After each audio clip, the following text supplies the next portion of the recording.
All right, so I just want to address a question that I see a lot and hear a lot.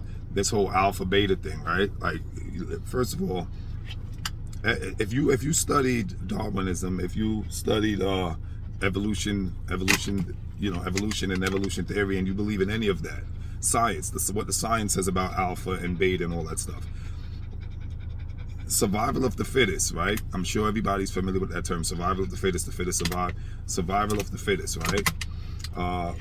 The strongest will survive, right? This is based in evolution. It's based in Darwinism. The fitness of a species, survival of the fittest. The fittest species will thrive, will survive, natural selection, and all that good stuff, right? This is where the whole alpha and beta and stuff, comes out of, right? Because the fittest will survive. It's simple.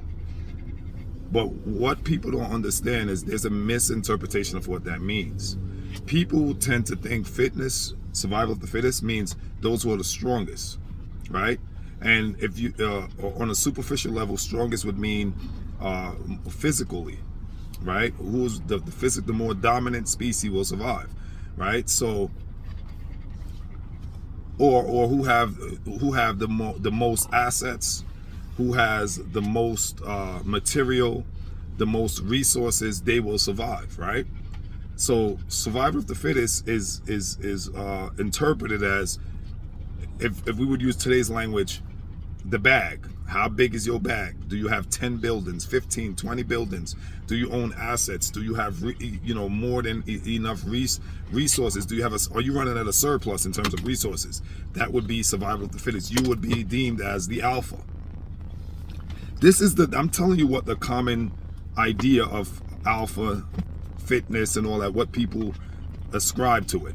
But it's all erroneous. It's an incorrect interpretation. That is not what the Darwinists, Charles Darwin and the scientists and those who are on a higher frequency and higher wavelengths of research, that's not what they had in mind. That's not what it meant at all. Let me before I tell you what it means, because I'm gonna blow your gasket when I give you the definition of what it really means. I could almost bet that out of 10 people I speak to about this subject, 9 out of all 10 of them will agree with what I just said, the definition of what I just gave you guys. If not all 10, that it would mean who has the most money, the biggest cars, the biggest house, the most muscles, the more dominant species. That's survival of the fittest. That's what they would ascribe the definition to those animals or those people. But let me give you an example. A man who is borderline homeless, right? He's sleeping in a shelter. He's couch surfing his buddy's couches. He doesn't have a steady income, whatever. But let's say at some point in his life, he was doing all right. He fell on Skid Row. It happens. He hit Skid Row, but at some point he was doing it right in his life. So he was able to churn out, let's say, one child. He has one child. The child is off with the mother somewhere, and he's couch surfing. He's what you'd call a bum, a deadbeat, whatever. Doesn't take care of his kid. He's just couch surfing, right? And I'm not, no offense to the guy who's couch surfing. Life happens. Boo boo, shh, daddy's making a video. You gotta hold it down for a second. So let's say this guy has one child. At one point he was doing well, hit Skid Row, fell off life's game board or whatever. Now he's just kind of like going down. All right, keep that in mind. Now you have guy B. Guy B has done all the right things, right? He comes from good stock, good background. He was able to go to college, graduate summa cum laude, valedictorian, whatever. He's like the best of the best, right? He's the cream that rose to the top. He has millions of dollars in his bank account and vehicles, and he has all these cars, and ladies love him, and every room he walks into, he captures the attention. He commands the respect of the room. There's no doubt in my mind, every single body that I pose this scenario to, would say he is alpha, and the other guy is beta. He would be considered alpha. I mean, intelligent, articulate, has it all together. The other guy, not so well, right? He can't put two sentences together, but he has one kid. The guy who's filthy rich and made it, and he's alpha, according to y'all, the society, He has 0 kids. He's shooting blanks, but physically he looks great. Again, he's 6 foot, he's above 6 feet. He's what the Greeks would call an Adonis, right? Because Greek culture, if you study Greek history, if you're over 6 feet, if you're 6 feet and over, about 6'4" is kind of like where the ceiling would be. They don't want you to be too tall either. And you can't be on the 6, 5'9". No. You got to be about 6 feet, 6'1", 6'2", right? If you study Greek history, and you have to have a shoulder build, not too big. Everything has to be balanced, right? There has to be a certain symmetry, right? You have to have a certain symmetry, and that build, they would consider you what's called an Adonis, which is like the perfect aesthetics, beauty of art, the body of a god. That's how Greeks look at it, right? The Greeks was big into that. So this guy has all of that. He's an Adonis, has all the money, everything, right? The other guy, like I said, couch surfers, he's a little sloppy, doesn't look too good, whatever. And everybody would go with the guy who has all the riches and the trappings of success, that he's an alpha. But he has no kids. The homeless guy has 1 kid. According to Darwinism, according to evolution is going to blow everybody's mind, because evolution would say the guy who's borderline homeless, he's alpha. He would be considered alpha. And the guy who has all the trappings of success would be beta. But why is that? Because the science teaches us this, right? And this is fact, this is empirical data, researched. It's not an opinion. The information is, it's about your ability to procreate that makes you alpha or beta. It's your ability not only to procreate, but here's the science of procreation. You are adding to the gene pool. Your ability to contribute to the gene pool will determine if you are the fittest or the weakest. Survival of the fittest has nothing to do with materialism. If at all we want to give it a material definition, the material would be your DNA, your genes, your ability to contribute to the gene pool. Your contribution to the gene pool ensures that your bloodline lives on. You are ensuring that you are adding to the ecosystem of generations to come. Because the idea is your children will have children, and their children will have children, and who's to say you having 1 son, that 1 son could go off and sire 5 kids, 6 kids, have 4 or 5 offsprings.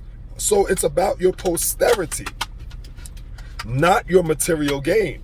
So the guy who has acquired all that wealth and has the Greek god body, the aesthetics of a Adonis, but yet has 0 kids, he would be the weakest, contrary to popular belief. He is considered the weakest, and the guy who's on the couch, who has 1 kid, would be considered alpha to him. Because guess what? All his wealth and everything in that does not add to the gene pool. His bloodline stops and starts, well, wouldn't start because obviously he has a dad and a mom, but his bloodline would stop with him. You see what I'm saying? Now let's say he was the only child. His mother and father only had him, and he never procreated. He has no kids, but he has amassed all this wealth. His bloodline starts and ends with him. Whereas the hobo has 2 kids, 3 kids, 1 child. Pookie in the projects has mad baby mamas. Now I'm not, supporting and advocating that Pookie in the projects with all the baby mamas is the way to go. But Pookie in the projects, who's lighting up the weed every day, he is alpha because he has 4 or 5 kids. His children, I have 1. I could be as successful as I want to be. If Pookie got 5 kids and got no money and is living off the system, Pookie's 5 kids are more likely to procreate and have another 5 or 10 or 15, whatever. My 1, his posterity, which is his generation, is going to be they're going to be a dominant population. They are more likely to repopulate the ecosystem than my 1 child or my no child. So his generation will be in the ruling, in terms of Maslow's hierarchy, they would be the ruling class or the dominant species. So Survival of the fittest has to do with your ability to procreate. It's about the strength of your sperm. It's about the strength, how fertile. Survival fitness has to do with your fertility. Okay? It's about the strength of your sperm, the number, because it's about sperm count, right? If you're in the millions, you're weak. If you're shooting out 10, 20, 30, 50, 100 million sperm cells, you are weak. Why? Because a strong sperm count is in the billions. You see what I'm saying? So survival of the fittest has everything to do with your sperm. And how strong is your sperm and your ability to pass on your bloodline and contribute to the gene pool of the ecosystem. I don't care how much money you got in your bank account, how much houses. If you ain't got no kids, you are weak. You are, again, according to the science, you would be beta. And I know that's shocking to many of you, because a lot of people tie their high value into their bank accounts or how much properties or wealth they got. Now, I'm not knocking that, because I work hard and I'm on Wall Street and I've been in the business for a long time. I done bought houses, lost houses, started business. You know, I write plays, put them up on Broadway. They fail. Some did good, so I'm all about, you know, out here hustling and getting mines. But what I want to do is, you know, the egotist out there, to the egotist, right? The so-called high value. If you ain't adding to the gene pool, if you got one kid, all right, that's good. You added one. But the dude who next to you, who ain't got as much money as you, and you going in on him, trying to make him feel less than a man, he's not high value because you got more money than him. That dude who got 3 kids, he's alpha. Surprise. The guy who got 2 kids and he has an average income, he makes 70, 80,000 a year. He's not up there with the $1 million guy, the high earner, but he has 3 kids. He's working for the MTA. He makes 80 grand. He got his wife. The society today is trying to spin that into a beta male, a man who settles down with his wife, and he has 1 or 2 children, and he makes 60, 70,000, 80,000 a year. Society is trying to spin that into he's beta and he's not high value because he's doing the right thing.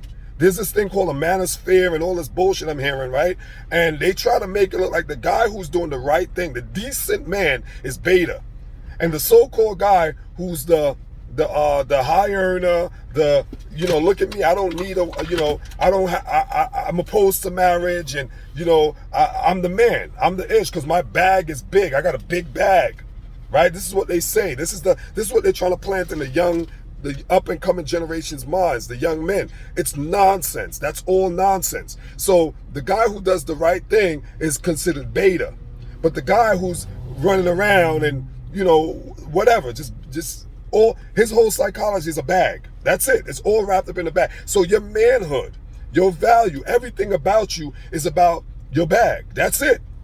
If you ain't got a big bag, you're not alpha, you're beta. So your dignity, integrity, your principles that you stand on, all of that, garbage. It's all about your bag. So I want to say this. If you got the biggest bag in the world and you got 1 kid, and the guy who has an average bag and got 3 kids, he beats you all day, every day, and twice on a Sunday. Peace.